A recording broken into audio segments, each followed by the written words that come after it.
class 11th. Welcome to chapter number 8, binomial theorem. Well, this is going to be I guess easy level का chapter होगा ये आपके लिए. इस chapter को हम सिर्फ एक लेक्चर में कवर करेंगे क्योंकि मजे की बात ये है एनसीईआरटी ने काफी ज्यादा सिलेबस ऑलरेडी डिलीट कर दिया है बायनोमियल थ्योरम से. You are just going to learn about the application of binomial theorem and like how to basically apply, why is it used, how it is used, बस इतना ही सीखना है. ठीक है.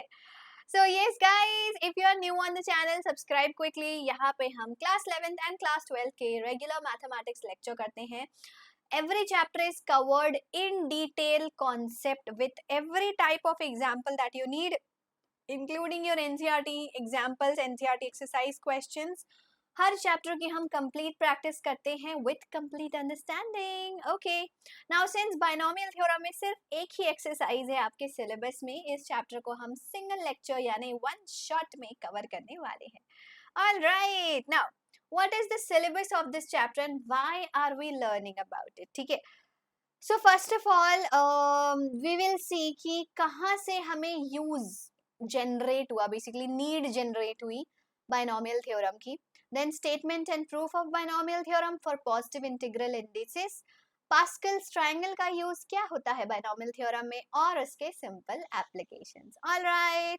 Now, as I told you guys, CBSE has basically deleted a lot of earlier syllabus from this chapter. So also chapter number भी change हो गया है पिछले साल के comparison में. So make sure that you are following the current NCERT book. All right. So we are going to learn three things today.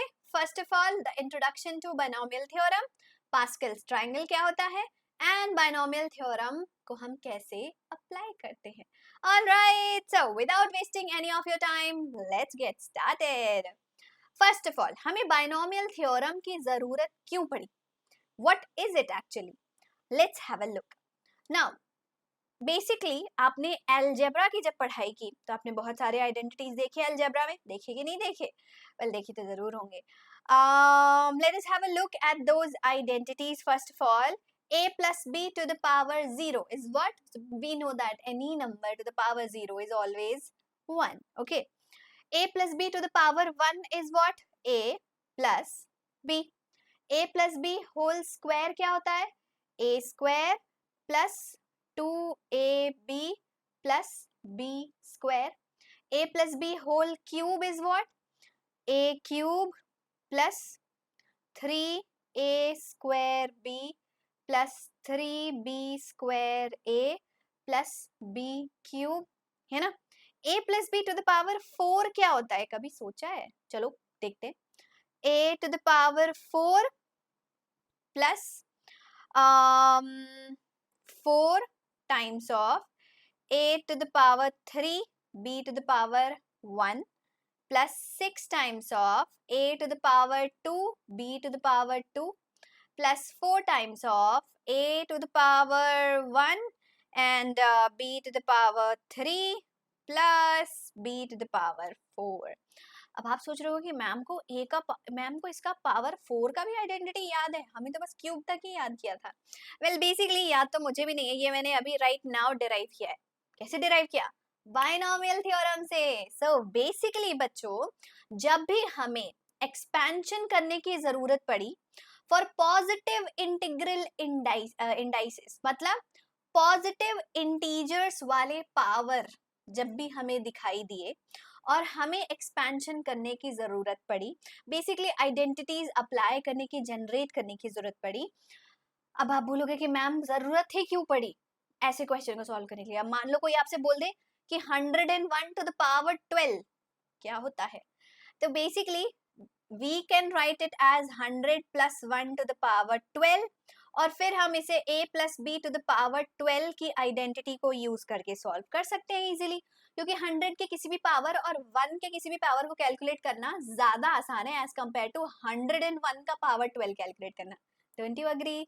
That's why we basically discovered binomial theorem जब हमें positive integral indices expansion करना था. ठीक है, चलो भाई, तो ये तो हमें नीड तो समझ में आ गई. अब बात करते हैं कि कैसे डिराइव किया बायनॉमियल थ्योरम को, या फिर मैंने ये a plus B to the power 4 का फॉर्मूला कैसे डिराइव किया, इसके लिए हमने ना एक पैटर्न ऑब्जर्व किया। क्या आपने पैटर्न ऑब्जर्व किया? वेल, चलो हम क्यूब का एग्जांपल लेते हैं। सो जब भी हमने देखा कि पावर जो है वो 3 है, तो उसके एक्सपेंशन में 1 2 3 4 टर्म्स थे। वैसे ही अगर मैं a plus B whole square का एग्जांपल लूं, तो इसके एक्सपेंशन में a square plus 2ab plus b square. तो जब मेरा पावर 2 था, तो उसके एक्सपेंशन में 3 टर्म्स थे, यानी जो भी मेरा इंडेक्स था उससे 1 मोर ही मुझे टर्म मिला एक्सपेंशन में। सो number of terms in the expansion is 1 more than the power, the index of the positive integral index जिसकी हम बात कर रहे हैं, ठीक है। तो ये था पहला ऑब्जर्वेशन। दूसरा ऑब्जर्वेशन, जब मैंने अपने टर्म्स के पावर को ऑब्जर्व किया, तो बेसिकली मैंने ये देखा कि शुरुआत हमेशा होती है फर्स्ट टर्म के हाईएस्ट पावर, सेकेंड टर्म का लोवेस्ट पावर, देन a का पावर जो है वो डिक्रीज होता गया, a cube, a square, a to the power 1, a to the power 0, और b का पावर जो है वो इंक्रीज होता गया, b to the power 1, b to the power 2, b to the power 3। Observe, a cube, b to the power 0 क्या हुआ 1, a square b, a b square and b cube, मिल गया ना। तो यहां से मैंने ये ऑब्जर्व किया कि a का पावर डिक्रीज हो रहा है और b का पावर इंक्रीज होता गया। From where to where? Decrease होता गया फ्रॉम n टू 0, और ये इंक्रीज होता गया from 0 to n, where what is n? This is your n, the power, the positive integral index is your n। ये second observation हुई। तीसरा pattern मैंने ऑब्जर्व किया कि आप बोलोगे कि मैम ये तो हमें समझ में आ गया कि देखो पावर 3 है तो 4 टर्म्स होते हैं, और जो फर्स्ट टर्म और सेकंड टर्म है उसका पावर में भी एक बहुत बढ़िया, बहुत आसान सा पैटर्न है। ये सब चीजें तो बिल्कुल क्लियर है हमारे लिए। लेकिन मैम ये बताओ कि यहाँ पे ये 3, यहाँ पे ये 1 आया, ये कैसे पता चलेगा कि 3 आएगा, 1 आएगा, 4 आएगा, 6 आएगा, क्या आएगा? How do we know that? इसके लिए हमने तीसरा पैटर्न भी ऑब्जर्व किया, जो मैं आपको बताऊंगी थोड़ी देर में, ठीक है। या by the way, one more smaller pattern before we observe this pattern is that जब भी हमने अपने first term and second term के पावर का सम कैलकुलेट किया, तो हमेशा हमें क्या मिला? 3 मिला।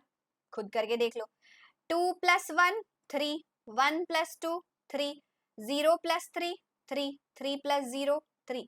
तो जब भी हमने add power of a and b, it is always equal to 3, ये हमारा थर्ड पैटर्न हमने ऑब्जर्व किया, ठीक है। ऑब्वियसली ये n से 0 तक जा रहा है, ये 0 से n तक जा रहा है, तो सम तो हमेशा n ही आएगा ना।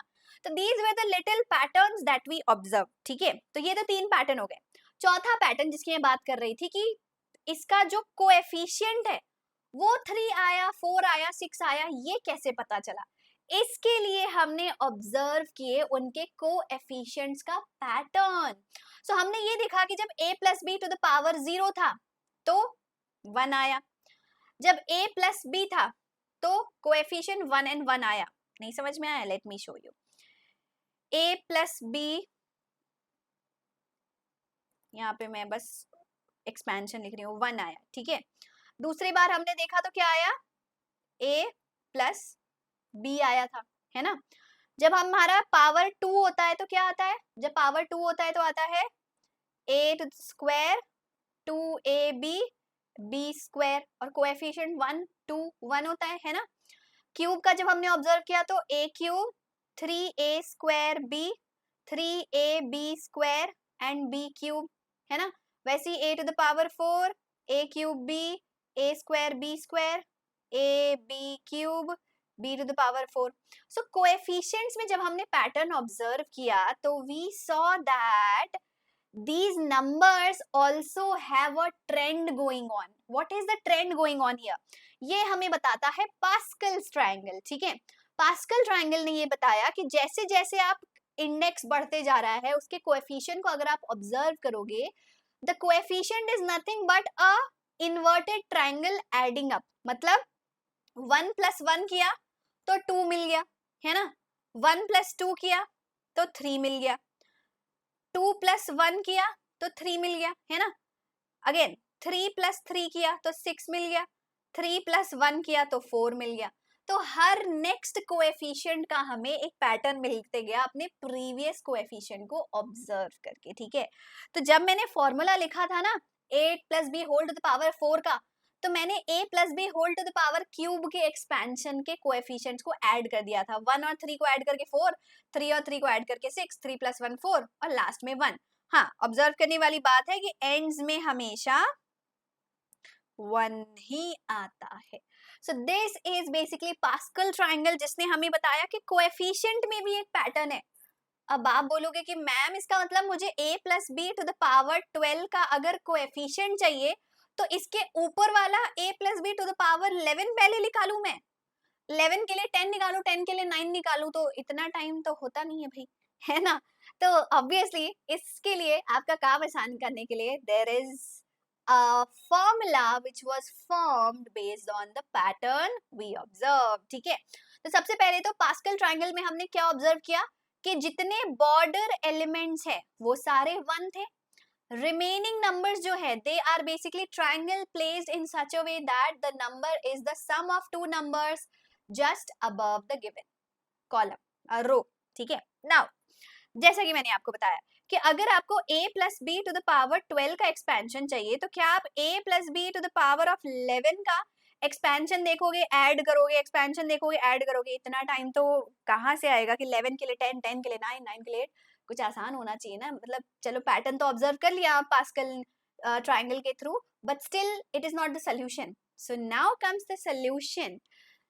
वी ऑब्जर्व कि पास्कल ट्रायंगल में जितने भी कोएफिशिएंट नंबर्स हमें मिल रहे थे they were nothing but combinations of n and r। So basically अगर आपका पॉजिटिव इंटीग्रल इंडेक्स है n, तो आपको जितने भी कोएफिशिएंट मिल रहे थे they have simply a pattern which starts from nc0, the next one is nc1, next is nc2 and so on ncn, all right, where please always remember कि nc0 और ncn की value हमेशा 1 होती है ना। Remember permutation combination में पढ़ा था कि nc0 और ncn हमेशा 1 होता है, ये भी याद रखिएगा बिकॉज आगे यूज आने वाला है। But what we observed is that कि हमारे जो कोएफिशिएंट थे, फर्स्ट कोएफिशिएंट हमेशा nc0 है, सेकंड कोएफिशिएंट हमेशा nc1 है और लास्ट कोएफिशिएंट हमेशा हमें ncn मिल रहा था। और इस तरीके से हमारे पास्कल ट्रायंगल को हमने प्रूव कर दिया कि आसान तरीका है इसको कोएफिशिएंट निकालने का, हर बार पास्कल ट्रायंगल में ऐड करने की जरूरत नहीं पड़ेगी, ठीक है। So for the zero, when the index is 0, 0 C 0. When the index is 1, 1 C 0, 1 C 1. वैसे ही जब क्यूब का हमने निकाला तो 3 C 0, 3 C 1, 3 C 2, 3 C 3 तक हमारा एक्सपेंशन जाता है। ओके, चलो अभी भी आपके मन में थोड़ी दुविधा हो रही होगी कि मैम इसको अप्लाई कैसे करेंगे, और एक और एग्जाम्पल के थ्रू आसान तरीके से समझते हैं, ठीक है। तो जो according to patterns we have observed till now, अभी तक हमने जितना भी पैटर्न्स ऑब्जर्व किए ना उसके बेसिस पे एक्सपेंशन करते हैं। बिल्कुल सिंपल भाषा में समझा रही हूं मैं आपको, ठीक है। पहला पैटर्न मैंने क्या ऑब्जर्व किया था कि अगर पावर 5 है तो एक्सपेंशन में 6 टर्म होंगे, याद है, ठीक है। दूसरा पैटर्न मैंने क्या ऑब्जर्व किया था कि जो फर्स्ट टर्म है वो हाईएस्ट पावर से स्टार्ट होता है, a to the power 5, b to the power 0। Second term क्या होगा, a to the power 4, b to the power 1। Third term क्या होगा, a to the power 3, b to the power 2, then a to the power 2, b to the power 3, then a to the power, थोड़ा space देके लिखते हुए अभी coefficient लिखना बाकी है, a to the power 1, b to the power 4, and then we have a to the power 0, b to the power 5. अब यहाँ पे हम स्टॉप कर जाएंगे, ठीक है. सो हमने सबसे पहला जो पैटर्न ऑब्जर्व किया था कि 6 टर्म्स होंगे और इन 6 टर्म्स में a का पावर डिक्रीज होता जाएगा, 5 4 3 2 1 0, और b का पावर इंक्रीज होता जाएगा, 0 1 2 3 4 5. पहला pattern sorted.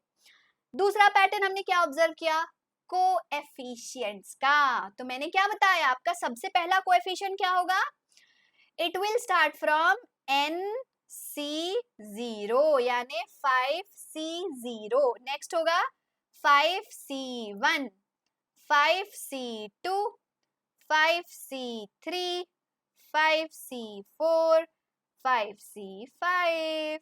So this is basically the expansion of a plus b whole to the power of 5. Clear to everybody? चलो, अब 5C0 की वैल्यू क्या होती है, 1. So 1 into a to the power 5 plus 5C1 की वैल्यू होती है 5, a to the power 4, b to the power 1 plus 5C2 की वैल्यू क्या होती है, 5 factorial upon 3 factorial into 2 factorial, a cube b square plus 5C3 is again 5 factorial upon 3 factorial into 2 factorial, a square b cube plus 5C4 is 5 factorial upon 4 factorial into 1 factorial, a to the power 1 b to the power 4 and last term is 5C5 is 1 into b to the power 5. तो ये हो गया हमारा expansion. Factorial solve करना तो आपको आता ही है. अच्छा, मे बी कुछ बच्चे भूल चुके हैं एनसीआर, जैसे कुछ बच्चे सोच रहे होंगे कि मैम 5C2 की वैल्यू कहाँ से निकाल रही है. तो this is the formula. NCR की वैल्यू होती है n factorial upon r factorial into n minus r factorial. मतलब 5C2 क्या हो जाएगा, 5 factorial upon 2 factorial into 5 minus 2 factorial. 5 minus 2 क्या होता है, 3, इसलिए मैंने 3 फैक्टोरियल लिखा था. क्लियर? ठीक है. सो इस तरीके से हमने देखा कि हम किसी भी बेसिकली पॉजिटिव इंटीग्रल इंडाइस को एक्सपैंड कर सकते हैं by using Pascal's triangle formula. ठीक है. अब अगर आप पास्कल ट्रायंगल का यूज करके भी इसको एक्सपैंड करना चाहो तो, do we have space, we don't have space. चलो भाई,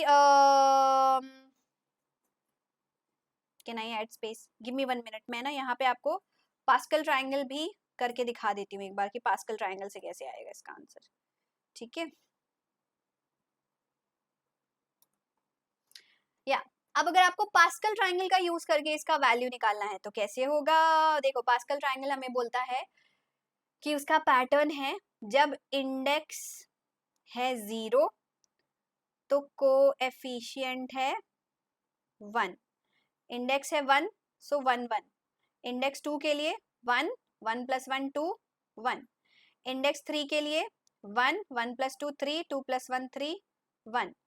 4 के लिए 1, 1 + 3 4, 3 + 3 6, 3 + 1 4 and 1.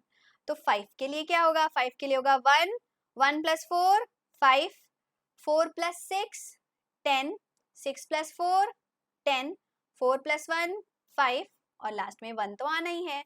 तो ये मिल गए मुझे coefficients. So therefore Pascal triangle के according a + b whole to the power 5 will be 1 into a to the power 5 plus 5 into a to the power 4 b to the power 1 plus 10 into a to the power 3 b to the power 2, 10 a to the power 2 b to the power 3, then 5 a to the power 1 b to the power 4 and lastly 1 into b to the power 5. देखा कितने फटाफट लिख लिया हमने कि जब मुझे coefficients पता थे सारे टर्म्स के और मुझे बस पावर डिक्रीज करना है, पावर इंक्रीज करना है. a का पावर 5 4 3 2 1 0, b का पावर 0 1 2 3 4 5. कितना आसान है, देखा. तो पास्कल ट्रायंगल से भी हमने निकालना सीख लिया. ऑलराइट. सो अभी तक का सारा कॉन्सेप्ट आई होप कि आपके लिए सुपर डुपर क्रिस्टल क्लियर है. फटाफट से होमवर्क क्वेश्चन को सॉल्व करिए और मुझे कमेंट करके बताइए answer. What will come in the expansion of x - 2y whole to the power 12 fourth term. All right. Now coming to our binomial theorem, कि हमने सारे पैटर्न्स ऑब्जर्व करके फॉर्मूला खुद ही डिराइव कर लिया। अगर आप भी अभी तक आप नोटिस करो ना, मैंने आपको बायनॉमियल थ्योरम बताया भी नहीं है, पर आप ऑलरेडी बायनॉमियल थ्योरम के बारे में जानते हो। कैसे?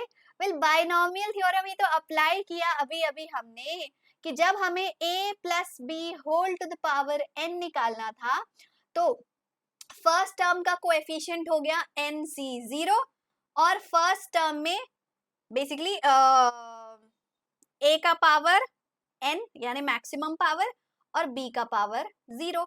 नेक्स्ट होगा nc1, a का पावर n-1, b का पावर 1, a का पावर n-2, b का power 2, and so on. Lastly b का पावर n, a का पावर 0 विथ ncn एंडिंग। यही तो है बायनॉमियल थ्योरम जो हम ऑलरेडी इससे पहले वाले एग्जांपल में अप्लाई कर चुके हैं। Alright, let's take an example also. Suppose a plus B whole to the power of 7 निकालना है। बहुत आसानी से आप एक्सपेंशन कर सकते हो। स्टार्ट कहां से करेंगे हम? 7c0 से। a का पावर होगा 7, b का पावर 0। अब देखो, सिंपली a का पावर डिक्रीज करते जाना, ठीक है। मैं अभी आपको सिंपली पहले कोएफिशिएंट लिख के दिखा देती हूँ। 7c1 ab, 7c2 ab, 7c3 ab, 7c4 ab, 7c5 ab, 7c6 ab, then we have 7c7ab। ठीक है, अब देखो पावर कितने फटाफट आप ऐसे लिख सकते हो। डिफरेंट कलर से लिख के बता रही हूँ। चलो, a का पावर 7, 6, 5, 4, 3, 2, 1, 0। b का पावर ऐसे ही फटाफट लिख लो, क्या होगा? It is 0, 1, 2, 3, 4, 5, 6, 7। आ गया बाइनोमियल एक्सपेंशन। ठीक है, अब अगर आपसे कोई पूछे a plus B to the power 7 के फर्स्ट टर्म बताओ, तो ये है फर्स्ट टर्म, ये है सेकेंड टर्म, ये है third term, this is fourth term, fifth term, sixth term, seventh term, eighth term. याद रखना, पावर 7 है तो टोटल 8 टर्म्स होंगे आपके एक्सपेंशन में। Alright, this is binomial theorem for any positive integer n। Alright guys, चलिए तो अपने ऑब्जर्वेशंस को थोड़ा सा नोट डाउन कर लेते हैं। So till now we have noticed this is our binomial theorem. और बाइनोमियल थ्योरम को शॉर्टकट में लिखने का भी तो कोई तरीका होगा ना। Well, it is simply summation of R. अब देखो, आप अगर NCR लिखते हो तो इसको R मान लो, K मान लो, जो भी आपकी मर्जी है। ठीक है, from R is equal to 0 to R is equal to N। NCR होता है हमारा, जब यहाँ पे हम NCK ले रहे हैं बेसिकली R की जगह पे। ठीक है, मैं यहाँ पे लिख देती हूँ, पता चला कोई बच्चा कंफ्यूज जाएगा। R को मैंने यहाँ पे K लेटर ले लिया, वो तो वेरिएबल है ना, कुछ भी ले सकते हैं। इट स्टार्ट कोएफिशिएंट स्टार्ट कहाँ से होता है? NC0 से, 0 से स्टार्ट होगा, N तक जाएगा। A का पावर N से स्टार्ट होता है, N-0 से, और B का पावर N तक जाता है। तो ये बन गया हमारा shortcut formula for binomial theorem, summation of NCR, a to the power n minus r, b to the power r. All right. Okay, moving on. Next is the coefficients of NCR occurring in the binomial theorem are also called as binomial coefficient. तो आगे कभी भी किसी question में अगर आप binomial coefficient सुनो तो कंफ्यूज मत होना कि किसकी बात कर रहा है बाइनोमियल कोएफिशिएंट। वेल, वो इस टर्म की बात कर रहा है। ठीक है, जो आपका NCK NCR है ना, उसको हम बाइनोमियल कोएफिशिएंट बोलते हैं। ठीक है, okay, now moving on to some special cases that we have in our binomial expansion. तो अभी तक तो हमने देखा कि a और b जो है वो पॉजिटिव नंबर है, उसका एक्सपेंशन हमने सीख लिया। नाउ व्हाट इफ a या फिर b में से कोई नेगेटिव हो जाए, तो क्या होगा? कहानी में क्या चेंज आएगा? चलिए देखते हैं। यहाँ पे हमने अज्यूम कर लिया कि a is x, b is minus y। So basically मुझे एक्सपेंशन करना है x minus y whole to the power n का। कोई बात नहीं, मैं बाइनोमियल थ्योरम लगाती हूँ। बाइनोमियल थ्योरम कहता है पहला टर्म होगा NC0 x to the power n minus y to the power 0, है ना। अब मैंने माइनस वाई क्यों लिया? Because this can also be written as x plus minus y whole to the power n, है ना? मैं नेगेटिव साइन को y टर्म के साथ एसोसिएट कर सकती हूँ, ठीक है भाई। अब अगला टर्म क्या होगा? nc1 x to the power n minus 1 minus y to the power 1। उसके बाद वाला टर्म क्या होगा? nc2 x to the power n minus 2 minus y to the power 2, then nc3 x to the power n minus 3 minus y to the power 3 and so on। अब and so on कहाँ तक जाएगा? यहाँ पे लिख देती हूँ, चलो and so on। Last term होगा ncn x to the power 0 y to the power n, ठीक है। Now the thing to be observed here, observation क्या करना है हमें? माइनस वाई का पावर 0 होता है 1, माइनस वाई का पावर 1 होता है माइनस वाई का पावर 2 हो जाएगा plus y square, minus y का पावर 3 होगा minus y cube. So basically whenever minus y is having odd power, it will be negative, right? Whenever minus y is having even power, it will be a positive term. So if you observe carefully kids, x minus y whole to the power n will be nc0 x to the power n plus nc1 plus नहीं, यहाँ पे आ जाएगा आपका minus sign जैसे ही आपके x का power हो गया ऑड नंबर, ठीक है। फिर अगला टर्म होगा plus nc2 x to the power n minus 2 y to the power 2 minus nc3 x to the power n minus 3 y to the power 3 plus nc4 x to the power n minus 4 y to the power 4 dot dot dot dot, ठीक है। तो यहां से हमें clear हो गया फंडा कि positive negative positive negative positive negative का ऑल्टरनेट चलेगा। क्यों ऑल्टरनेट हो रहा है? सब कुछ हमारे टर्म के पावर पे डिपेंड कर रहा है, ऑड पावर है तो नेगेटिव, इवन पावर है तो पॉजिटिव, सिंपल, ठीक है। Next special case, what if हमारा एक टर्म 1 है और दूसरा टर्म मान लेते हैं x है। So basically 1 plus x whole to the power n calculate करना है, तो क्या होगा ऐसे सिचुएशन में? Let's do the expansion nc0 1 to the power n x to the power 0 nc1 x to the power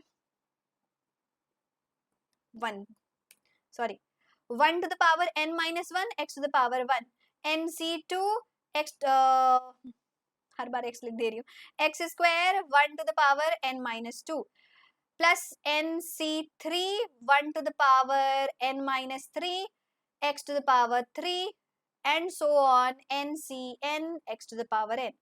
If you observe the pattern here, we know that 1 to the power n, 1 to the power n minus 1, 1 to the power n minus 2, 1 to the power n minus n, everything is equal to 1. 1 का power positive हो negative हो कुछ भी हो, odd हो even हो, 1 ही आता है। 1 cube is also 1, 1 to the power 100 is also 1, हमेशा 1 आएगा। तो इससे होगा ये कि ये वाले हमारे जितने भी टर्म्स है ना, this term this term this term this term, everything will become 1 और 1 लिखने की जरूरत तो होती नहीं है। एंड देयरफॉर हमारा एक्सपेंशन जो है वो सिंपली बन जाता है 1 plus x whole to the power n is simply nc0 x to the power 0, nc1 x to the power 1, nc2 x to the power 2, nc3 x to the power 3 and so on, कहाँ तक? ncn x to the power n। सिर्फ और सिर्फ second term के power 0 से n तक चलेंगे, 1 को हम गायब कर देंगे, ठीक है। Very same thing, what if x is negative, क्या फर्क पड़ेगा? क्या फर्क पड़ेगा जल्दी बताओ। x नेगेटिव है तो डायरेक्टली ही लिख लेते हैं, चलो it will B nc0 x to the power 0 minus nc1 x to the power 1 plus nc2 x to the power 2 minus nc3 x to the power 3 plus nc4 x to the power 4 and so on ncn x to the power n. Clear to everybody? कब minus होगा, कब plus होगा, कैसे पता चलेगा? यहाँ minus होगा, यहाँ प्लस होगा, यहाँ माइनस होगा, ये मैं अपनी मर्जी से लिख रही हूँ क्या? नहीं जी, odd power, even power, odd power, even power, this is odd, this is even. So जब भी ऑड पावर है नेगेटिव, इवन पावर है positive. Easy or not? Alright, so ये स्पेशल केसेस बेसिकली आप बायनोमियल थ्योरम ही apply कर रहे हो. स्पेशली इसको अलग से इसलिए बताया जा रहा है ताकि क्वेश्चंस में अप्लाई करना थोड़ा आसान हो जाएगा आपके लिए. Okay, now let's do some NCERT examples and see कि कहाँ तक अंडरस्टैंडिंग हमारी अच्छी हो रही है. ठीक है, so this is A, this is B. Expansion करते हैं. This is equal to 4C0 x to the power 2 to the power 4 plus 4C1 x square to the power 3 into 3 by x to the power 1 plus 4C2 x square to the power 2 into 3 by x to the power 2 4C3 x square to the power, ओहो देखो यहाँ पे मैंने x cube लिख दिया है. That's the mistake. x square है ना, x square. अच्छा देखो, काम आसान करने के लिए ना पहले बस टर्म्स लिख लो. ठीक है, 4C3 हो गया, 4C4 x square 3 by x. अब पावर लिख लो. देखो x स्क्वायर का पावर 4, 3, 2, 1, 0. इसका पावर 0, 1, 2, 3, 4. खत्म. अब इसको सॉल्व कर लीजिए. 4C0 होता है 1 into x to the power 8, 4 2 ज़ा 8. नेक्स्ट 4C1 होता है 4 into x to the power 2 to the power 3 is 2 3 ज़ा 6 into 3 bye x plus 4C2 होता है 6 x square whole square x to the power 4 into 3 3 ज़ा 9 upon x square plus 4C3 is again 4 into x square into 3 3 is 9, 9 3 is 27, 27 upon x cube plus 1 into x square का power 0 is 1 and 3 3 is 9, 9 3 27, 27 3 is 81 upon x to the power 4. क्या ये हमारा answer है? Well हाँ, but थोड़ा और simplify कर सकते हैं हम, है ना. कैसे होगा सिंप्लीफाई? चलो देखते हैं. सो x का पावर 6 है, x का पावर 1 है, तो क्या हो जाएगा? पावर कैंसिल हो जाएगा, है ना. x to the power 6 divided by x to the power 1 is x to the power 5. ठीक है, ये 5 बन जाएगा. x स्क्वायर और 4 कैंसिल होके 2 हो जाएगा, है ना. x स्क्वायर और x क्यूब कैंसिल होके x हो जाएगा और कुछ x to the power 8 plus 4 3 is 12, x to the power 9 6 is 54, x to the power 2. This is the expansion of this question. चलो अगला एग्जाम्पल देखते हैं. Again NCERT example. What is that? Generally इस type के question में ना आपको 6 और 5 ये जो कोएफिशिएंट्स हैं उसका रिलेशन ऑब्जर्व करना चाहिए. ठीक है, now starting with 6 to the power n. ठीक है, so can I write it as 1 plus 5 whole to the power n, है ना. 6 to the power n को मैं 1 plus 5 whole to the power n लिख सकती हूँ. अब 1 plus 5 whole to the power n का एक्सपेंशन क्या है? एक सेकेंड, या it is NC0 1 to the power n 5 to the power 0 plus NC1 again 1 का पावर एनीथिंग इज 1 ना, तो हम बस 5 के पावर पे कॉन्सेंट्रेट करते हैं. 5 to the power 1, NC2 5 to the power 2, NC3 5 to the power 3 and so on NCN 5 to the power n तक, है ना. Now just observe 1 plus 5 to the power n can be written as 6 to the power n. NC0 का value होता है 1 और 1 to the power n is also 1.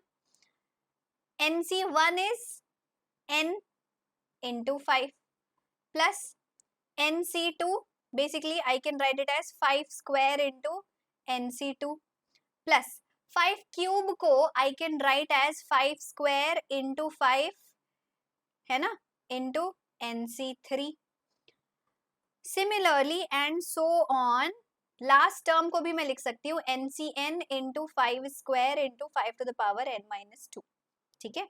Now let's take out some things as common. So this is basically 6 to the power n is 1 plus 5n plus 5 square common ले लिया, I get NC2 plus 5 into NC3 and so on, 5 to the power n minus 2 into NCn.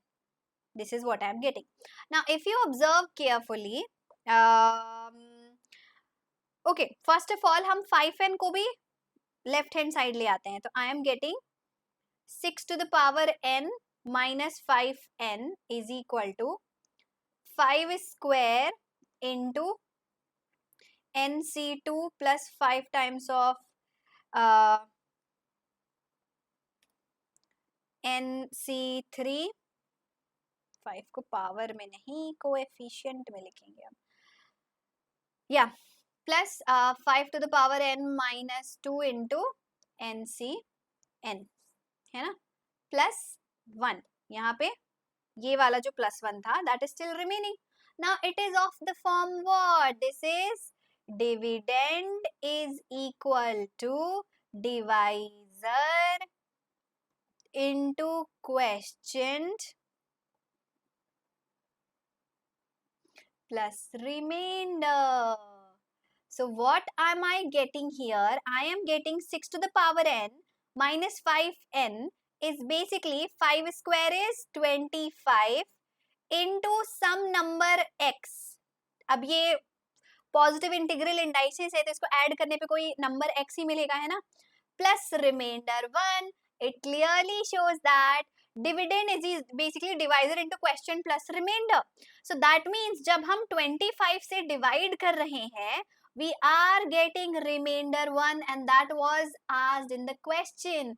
That 6 to the power n minus 5n always leaves a remainder when divided by 25. So the answer is yes, it is always leaving a remainder 1. Hence proved. यहाँ पे आप लिख सकते हो hence proved 6 to the power n minus 5n when divided by 25 leaves remainder 1. Alright. Next question. Which is a larger number? Interesting question. 1.01 to the power this or 10,000. तो इसके लिए सबसे पहले हम क्या करते हैं, इसका एक्सपेंशन करते हैं.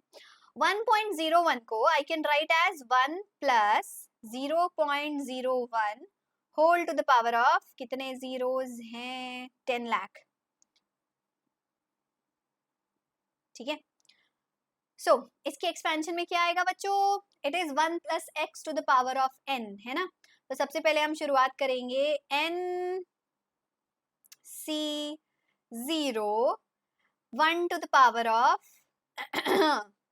this number basically, तो 1 ही आएगा. ठीक है, प्लस NNA, यहाँ पे हम 10 लाख ले रहे हैं ना, 10 lakh C1 into 0.01 to the power of 1 plus 10 lakh C2 0.01 to the power 2 and so on dot dot dot. ठीक है. अब देखो इसके फर्स्ट टर्म की वैल्यू क्या होगी, फर्स्ट टर्म की वैल्यू क्या होगी. सो NC0 कुछ भी हो, 10 लाख हो, 10,000 हो, हमेशा होता क्या है, 1 ही होता है. तो फर्स्ट टर्म आपका आ गया 1, सेकेंड टर्म हो जाएगा, so basically 10 lakh C1 is equal to 10 lakh, right? So this is basically 10 lakh into 0.01 plus some x. ये जो पूरा नंबर है इसको मैं x मान ले रही हूँ, कुछ आएगा, अज्यूम कर लेते हैं. So 1.01 to the power of 10 lakh is basically 1 plus, अब देखो जब आप 0.01 से मल्टीप्लाई कर रहे हो तो द डेसिमल विल मूव, है ना, आप जब डेसिमल नंबर से उसको मल्टीप्लाई कर रहे हो तो बेसिकली आप डिवाइड बाय 100 कर रहे हो, तो डिवाइड बाय 100 करोगे तो आपके दो जीरोस कैंसिल हो जाएंगे, so you are getting 1 2 3 4 5 5 zeros, यानी कि 10,000 plus x 1.01 to the power of 10 lakh. Do I have space? Oh, space nahi hai.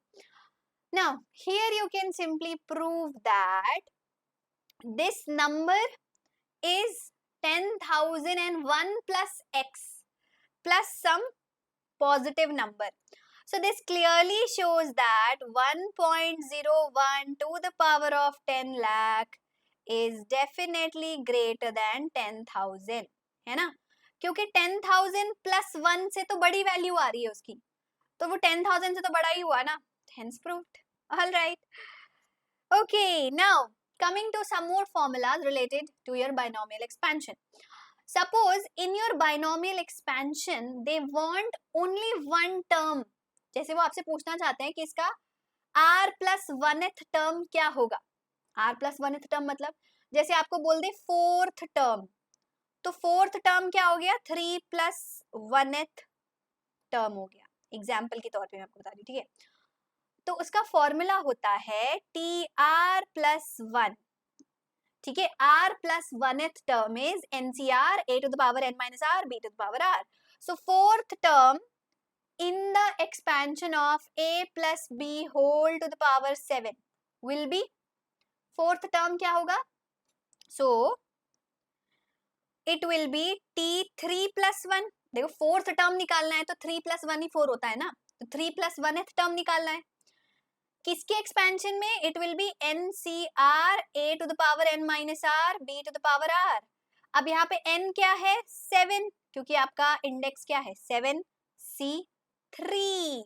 यहाँ याद रखिएगा r प्लस 1 के एक्सपेंशन में ncr आता है, यानी 3 प्लस 1 में nc3 होगा, a to the power 7 minus 3 b to the power 3, तो ये हो गया 7c3 a to the power 4 b to the power 3.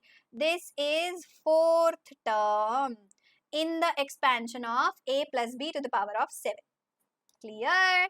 चलो एक और एग्जांपल देखते हैं. What is the 4th term in the expansion of x minus 2y to the power 12? Fourth term is basically t3 plus 1 in the formula of 12c3 x to the power of 12 minus 3. Formula क्या है, nc3 a to the power of n minus 3 b to the power of 3, है ना. अच्छा मैं 3 भी क्यों लिख रही हूँ, चलो r लिख के आपको बता देती हूँ. ncr a to the power n minus r b to the power r is tr plus 1. So t3 plus 1 क्या हो गया, 12c3, फर्स्ट टर्म का पावर 12 माइनस 3, सेकेंड टर्म का पावर, सेकेंड टर्म क्या है माइनस 2y, इसका power 3, ठीक है. So we are getting 12 factorial upon 3 factorial into 12 minus 3 is 9 factorial into x to the power of 12 minus 3 हो गया 9 और माइनस 2y का हो गया minus 2 into minus 2 into minus 2 into y cube, y का पावर 3, ठीक है. अब इसको सॉल्व कर लो. 12 फैक्टोरियल को I can write as 12 into 11 into 10 into 9 factorial upon 3 into 2 into 9 factorial. 9 factorial cancel. 3 2s are 6, 6 2s are 12. So 22 into 10, 210. नहीं 220. 22 into 10, 220 into x to the power 9. 2 2s are 4, 4 2s are 8 minus 8 y cube. So answer आ गया आपका 220 into 8, 1760. So your answer is minus 1760 x to the power 9, y to the power 3. This is your answer. Okay, everybody understood कैसे निकालते हैं कोई भी term? Fourth term बोल रहा है तो t3 + 1 निकालो, r का वैल्यू 3 हो जाएगा, पुट कर दो, आ गया answer. Alright, next is how to find out middle term in any binomial expansion. Now middle term जब भी हमें निकालना होता है तो एक प्रॉब्लम आती है कि अगर हमें पास इवन नंबर ऑफ टर्म्स हैं तो मिडिल टर्म 2 होंगे, ऑड नंबर ऑफ टर्म्स हैं तो मिडिल टर्म एक ही होता है। अब मजे की बात ये, ध्यान से सुनो मेरी बात, जब भी हमारा पावर n होता है तो नंबर ऑफ टर्म्स n+1 होते हैं, याद है? If index is n, number of terms in expansion are n+1, ठीक है? तो अगर आपके n की वैल्यू इवन है so number of terms will be odd. अगर आपका n ऑड है तो number of terms will be even. So अगर n का वैल्यू इवन है तो there will be one middle term, उल्टा। और अगर n का वैल्यू ऑड है तो there will be two middle terms, क्योंकि नंबर ऑफ टर्म्स बढ़ जा रहे हैं ना, इवन हो जा रहे हैं, ठीक है? तो यहाँ उल्टा होता है। तो चलो देखते हैं one by one. What if n is even? When n is even, total number of terms will be odd, है ना? जैसे कि अगर a plus b to the power of 3 करना है तो इसके एक्सपेंशन में मुझे 4 टर्म्स मिलेंगे, 4 टर्म्स में 2 मिडिल टर्म होगा, एक मिडिल टर्म हो नहीं सकता है ना? तो वैसे अगर n का वैल्यू इवन है तो मुझे 5 टर्म्स मिलेंगे, 5 नंबर में जो बीच वाला है वो हमारा मिडिल टर्म हो जाएगा। अब मिडिल टर्म कौन होता है? Middle term is always n/2 + 1th term. For example, if you are finding out a plus b whole to the power of 12, then middle term कौन सा होगा? Middle term will be 12/2 plus 1th,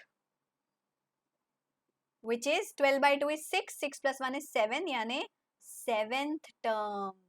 middle term क्या होगा? 7th term, ठीक है? But अगर n की value odd है तो total number of terms even हो जाएंगे, इवन हो जाएंगे तो 2 मिडिल टर्म होंगे। पहला मिडिल टर्म हुआ n+1/2, दूसरा मिडिल टर्म होगा n+3/2। फॉर एग्जाम्पल, अगर आपके n की वैल्यू है a plus b to the power of 13, odd है तो इसके एक्सपेंशन में 2 मिडिल टर्म होंगे। कौन कौन से 2 मिडिल टर्म होंगे? 13 + 1/2, 13 + 3/2, ठीक है? 13 + 1 is 14/2, यानी 7th term। 13 + 3 is 16, 16/2 is 8th term। So basically आपके 2 मिडिल टर्म होंगे, 7th term और 8th term होगा आपका middle term of the expansion. All right, let's do one example. Find the middle term in the expansion of 1 + x to the power of 12. First आपको find करना है कौन है middle term. ये है इवन, इवन है तो एक मिडिल टर्म होगा, उल्टा होता है, याद रखना। जनरली इवन होते हैं तो 2 मिडिल टर्म होते हैं, पर यहाँ पे इवन है तो एक मिडिल टर्म होगा क्योंकि नंबर ऑफ टर्म्स ऑड हो जाते हैं, है ना? इवन है तो मिडिल टर्म क्या होगा? Middle term is basically 12/2 plus 1th term, n/2 plus 1th term, n/2 plus 1th term, है ना? तो 12/2 is 6, 6 plus 1 is 7, 7th term। 7th term क्या होगा? t6 plus 1, ठीक है? तो मिडिल टर्म हो गया मेरा t6 plus 1। t6 plus 1 क्या होता है?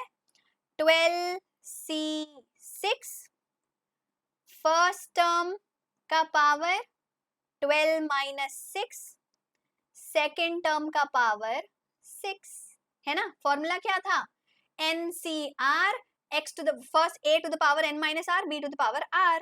So it is basically 12 factorial upon 6 factorial into 6 factorial into x to the power 6, क्योंकि 1 का power 6 is 1 only.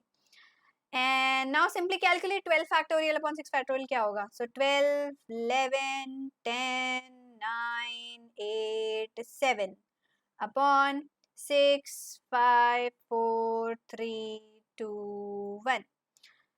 So 6 2s are 12, 5 2s are 10, 4 2s are 8, 3 3s are 9.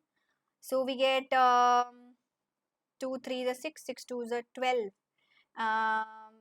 It is coming 12 into 11 into 7 into x to the power 6. ये हो गया आपका answer. Multiply आप कर ही सकते हैं.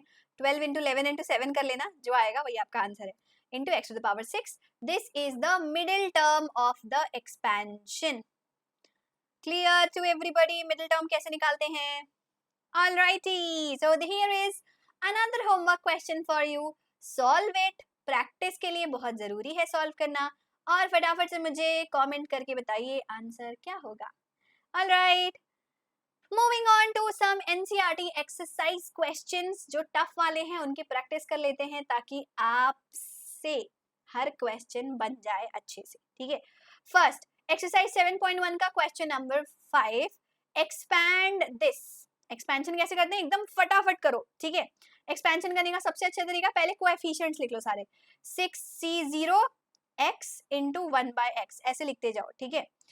6c1 x into 1 by x plus 6c2 x into 1 by x plus 6c3 x into 1 by x plus 6c4 x into 1 by x plus 6c5 x into 1 by x and 6c6 x into 1 by x. अब ये x into 1 by x नहीं रहेगा, power आएगा इसमें, है ना. तो x का power 6, 5, 4, 3, 2, 1, 0.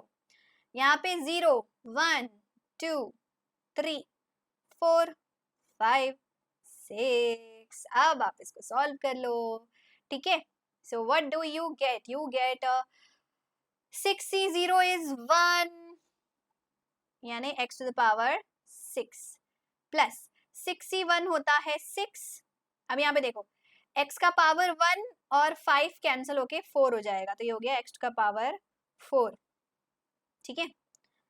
Plus I think will have more space, तो मैं इतना डायरेक्टली नहीं करती वरना आप कंफ्यूज हो जाओगे. थोड़ा और सिंप्लीफाई कर लेती हूँ आपके लिए. अब देखो कोएफिशिएंट्स की वैल्यू निकालना ना, इट्स लाइक कि या तो आप कॉम्बिनेशन सॉल्व करो या तो आप पास्कल ट्रायंगल लगा लो. अब देखो पास्कल ट्रायंगल कैसे लगाते हैं, हमें 4 वाले का पता है ना. 4 वाले का पास्कल ट्रायंगल होता है 1 4 6 4 1. ठीक है. तो 5 वाले इंडेक्स का क्या होगा? 1 5 10 5 10 5 1. तो 6 वाले इंडेक्स का क्या होगा? 1 1 plus 5 6 5 plus 10 15 10 plus 10 20 10 plus 5 15 5 plus 1 6 and 1. तो ये हो गए हमारे कोएफिशिएंट्स, है ना. यहाँ से यहाँ तक पास्कल ट्रायंगल से मैंने फटाफट कोएफिशिएंट निकाल लिया. 6c1 6c2 6c3 करने की जरूरत नहीं पड़ी, है ना, क्योंकि पास में था तो निकाल लिया. 12 और 13 बोलता तो करना ही पड़ता. ठीक है. अब आप लिखते जाओ फटाफट. अगला कोएफिशिएंट हो गया 15. 15 में x का power 4 divided by x square. अगला हो गया 20. 20 multiplied by x cube divided by x cube. Then you have 15 again. 15 multiplied by x divided by x to the power x square divided by x to the power 4. Then you have 15 हो गया, फिर 6. 6 में आपका हो जाएगा x divided by x to the power 5 plus last term हो गया 1 into 1 upon x to the power 6. So finally what you are getting? You are getting x to the power 6 plus 6 times of x to the power 4 plus x square और x to the power 4 cancel हो जाएगा. 15 into x square plus 20 plus 15 upon x square plus 6 upon x to the power 4 and plus 1 upon 6 to the x to the power 6. ये आ गया हमारा answer. Clear? Simple था, है ना. चलो अगला question 7.1 question number 8. Using binomial theorem evaluate 101 to the power 4. ऐसे ही question के लिए तो बायनॉमियल एक्सपेंशन सीखा है हमने, ठीक है. So how will you apply here? 101 to the power of 4 can be written as 1 plus 100 to the power of 4, right? So this is of the form 1 plus x to the power of n. क्या होता है formula 1 plus x का?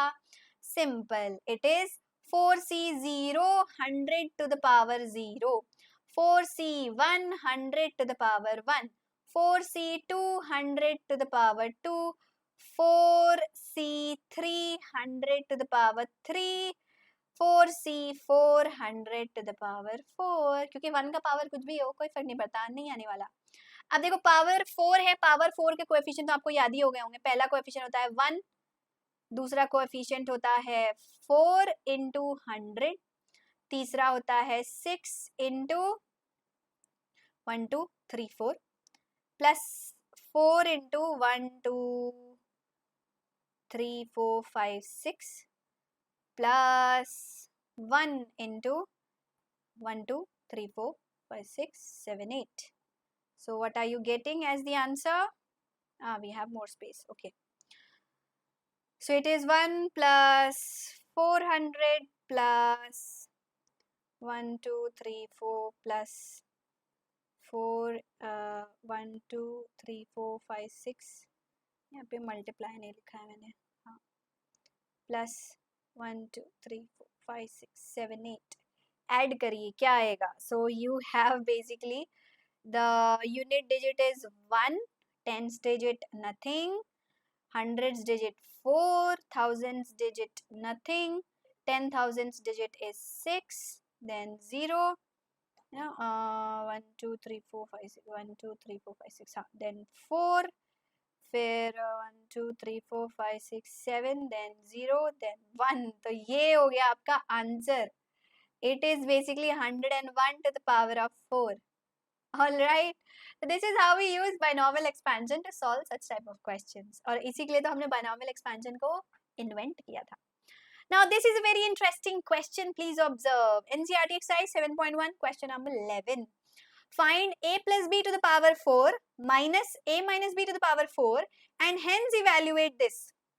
ये expression और ये expression बिल्कुल same है, तो पहले इसको सिंप्लीफाई कर लो ताकि इसको डायरेक्टली निकाल सको. ये बोल रहा है आपका क्वेश्चन. तो चलो भाई करते हैं. a plus B to the power 4 क्या होता है हमें बताया भाई, हम फटाफट लिख लेंगे इसका आंसर, है ना.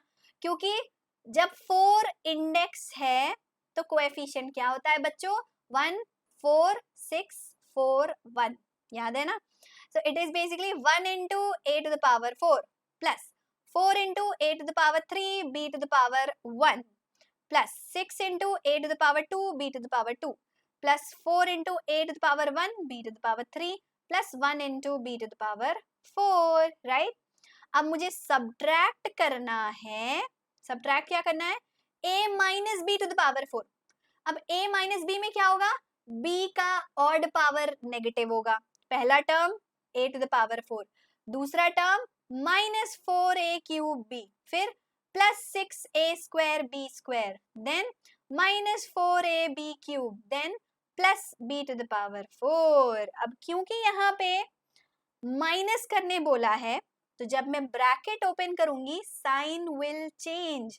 सो it will be a to the power 4 4a cube b 6a square b square 4ab cube plus b to the power 4 minus a to the power 4 plus 4a cube b minus 6a square b square plus 4ab cube minus b to the power 4. Cancel, cancel, cancel. So I am getting 4 plus 4, 8a cube b plus 8ab cube. This is my simplified answer. So that means root 3 plus root 2 to the power 4 minus root 3 minus root 2 to the power 4 is equal to 8a cube b plus 8ab cube. So this will be equal to 8 times of root 3 cube into root 2 plus 8 times of root 3 into root 2 whole cube. So we get here 8 तो common ही ले लेते हैं. चलो root 3 का cube क्या होगा? Root 3. चलो मैं एक्सपैंड करके लिख लेती हूँ. Root 3 root 3 root 3 root 2 plus root 3 into root 2 into root 2 into root 2. So root 3 into root 3 3. ठीक है. और root 3 into root 2 6. So I am getting 8 times of 3 root 6 plus root 3 into root 2 is root 6 or root 2 into root 2 is 2. So I am getting 2 root 6. So this is equal to 8 into 5 root 6. 8 5s are 40 root 6. ये है आपका answer 40 root 6. Clear? देखो आसान था question, लेंदी था but आसान था, कुछ नहीं करना है. a plus B to the power 4 का एक्सपेंशन बहुत आसानी से आप जानते हो. a माइनस बी का एक्सपेंशन बहुत आसानी से आप कर सकते हो. बस यहाँ पे साइन का चेंज करना था. Because of this minus sign all the signs changed. ठीक है. और आ गया आंसर. All right, now exercise 7.1 question number 14. Prove that summation of r is equal to 0 to n 3 to the power r NCR is equal to 4 to the power n. चलो सबसे पहले हम निकालते हैं 4 to the power n का expansion क्या होता है according to binomial theorem. So I will write according to binomial theorem 4 to the power n can be written as 1 plus 3 whole to the power n. This is basically 1 plus 3 whole to the power n क्या है? 1 plus x whole to the power n. 1 plus x whole to the power n क्या होता है बच्चों? Summation of r is equal to 0 to n NCR 1 to the power n minus r into x to the power r. है ना? First term का power n minus r, second term का power x to the power r. यही तो हमने पढ़ा था binomial expansion. So this can be written as summation of r is equal to 0 to n NCR. ठीक है. 1 to the power of n minus r into 3 to the power of r. है ना? क्योंकि यहाँ पे x क्या है? x to the power of r क्या है? 3 to the power of r. So that means 4 to the power of n is summation of r is equal to 0 to n NCR into 3 to the power r. Hence proved. यही तो proof करना था. Look at here. यही तो proof करना था हमें. 3 to the power r, 3 to the power r, NCR, summation r is equal to 0 to n, summation r is equal to 0 to n. मिल गया. एक लाइन का आंसर था. सिंपली हमने 4 टू द पावर n को expand कर दिया binomial theorem से. आ गया answer. All right guys, so that's all for today's class. Hope you have understood everything in detail. सारे एग्जाम्पल्स भी करवा दिए मैंने आपको, अलग अलग टाइप के क्वेश्चन सॉल्व करवा दिए ताकि कोई भी क्वेश्चन आपके सामने आप सब सॉल्व कर सको. Alright, so what did we learn today? आज हमने वैसे तो पूरा का पूरा चैप्टर ही सीख लिया है. बायनोमियल थ्योरम में we have Pascal's triangles which is used to get coefficients of every term in the binomial expansion. Then binomial theorem is basically a plus b to the power of n is r is equal to 0 to n summation of NCR a to the power n minus r b to the power r, where NCR is basically n factorial upon n minus k factorial into k factorial. मतलब r बोलो k बोलो एक ही बात है. Similarly, when b is replaced by minus b, तो जब भी b का odd power होता है तो negative होगा, even power है तो positive होगा. 1 plus x to the power n में 1 वाला कोई भी term नहीं रहेगा और 1 minus x to the power n में alternate terms negative रहेंगे. ठीक है. Now, general term of any expansion is always tr plus 1 is NCR a to the power n minus r b to the power r. ये बहुत important है, याद रखिएगा. Middle term में याद रखना है हमें कि जब n इवन है तो नंबर ऑफ टर्म्स ऑड होंगे, जब n ऑड है तो नंबर ऑफ टर्म्स इवन होंगे. तो याद रखना है जब n इवन है तो एक मिडिल टर्म होगा n by 2 plus 1th term, जब n ऑड है तो 2 मिडिल टर्म होंगे, n plus 1/2, n plus 3/2. Alright guys, that's all for the day. We have completed binomial expansion and binomial theorem chapter. इस chapter के notes चाहिए आपको तो फटाफट से हमारे टेलीग्राम चैनल को ज्वाइन कर लीजिए. If you are new on the channel, don't forget to subscribe. We are going to learn every concept from the very basics ताकि आपकी अंडरस्टैंडिंग कंप्लीट हो सके, 100% हो सके किसी भी टॉपिक की. So if you enjoyed today's lecture, like button को हिट करने में जरा भी कंजूसी ना करें. ऑल्सो प्रैक्टिस किए बिना मैथमेटिक्स कभी अच्छे से कंप्लीट नहीं हो सकता है ना. तो असाइनमेंट दे रही हूँ आपको, पीडीएफ लिंक जो है वो डिस्क्रिप्शन में है, सॉल्व करिए. अब सॉल्व करने का मतलब ये नहीं है कि सॉल्व कर लिया नहीं बना और बैठे हुए हैं, टेंशन नॉट. इसका सॉल्यूशन डिस्कशन लाऊंगी मैं बहुत जल्द, ठीक है. सॉल्यूशन डिस्कशन करेंगे सेपरेट लेक्चर में. ऑलराइट, तो टिल देन सॉल्व करके रेडी रहो. Okay, thank you for watching. Do leave your feedback in the comment section. Take care. See you tomorrow. Bye bye.